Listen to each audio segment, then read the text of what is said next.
Welcome to Kenton's videos. Enjoy the video. You begin with the essentials: gloves, goggles, dust mask, and knee pads. Gather a utility knife, pry bar, hammer, putty knife, and heat gun. First, score the laminate seams and cut through any transition strips. This reduces tearing.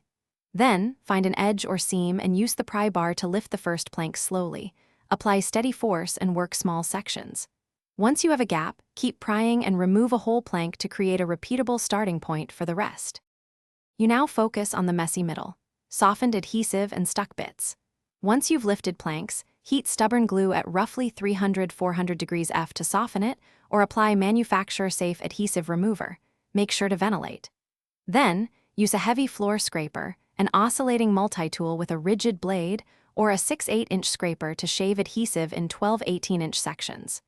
Move with the grain of the subfloor, collect debris as you go, and remove any remaining underlayment pieces to reveal a clean substrate ready for final prep. You finish by eliminating residue and preparing the subfloor for whatever comes next. Once major adhesive is gone, use a solvent-safe adhesive remover or mineral spirits for sticky film. For thin residues, sanding works. Make sure to inspect the subfloor, patch damaged spots, replace water-damaged boards, and vacuum thoroughly. Then test flatness. If there's more than 1/8 inch over 6 feet, apply a self-leveler.